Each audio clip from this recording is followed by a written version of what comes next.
Banyak 11.495 narapidana lapas perempuan se-Sumatera Selatan menerima remisi umum di momen Hari Kemerdekaan dengan pengurangan maksimal 6 bulan masa tahanan. Pada momen Hari Kemerdekaan Republik Indonesia, Lembaga Pemasyarakatan atau Lapas Perempuan kelas 2A Palembang memberikan remisi kepada narapidana se-Sumatera Selatan dengan pengurangan masa tahanan.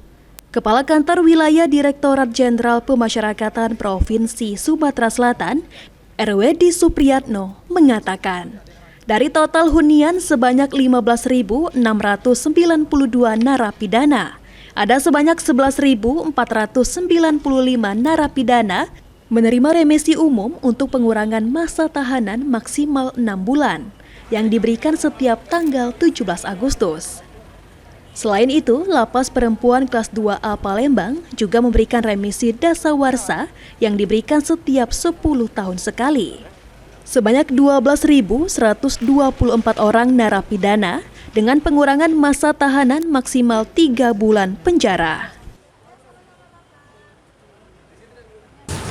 Untuk remisi umum sebesar 11.495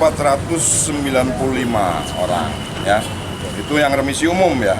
Ada lagi kan tadi remisi dasawarsa yang diberikan setiap 10 tahun sekali ulang tahun kemerdekaan kepada narapidana. Ingat, kepada narapidana, jangan tanya yang baru kemarin masuk. Nanya lagi sudah dapat remisi belum? Ya belum. Karena remisi diberikan untuk mengurangi pidana, bukan tahanan, ya. Gitu ya.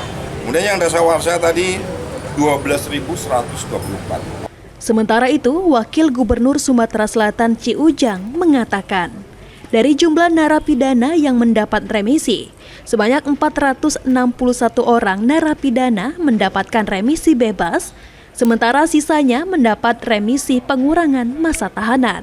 6 bulan. Berapa bulan? Ada yang 6 bulan, ada yang 3 bulan, ada yang 1 bulan. Yang bebas berapa orang, Pak? Yang bebas ada 461.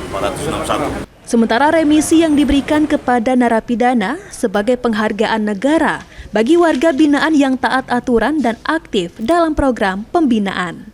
Eki Saputra, PAL TV.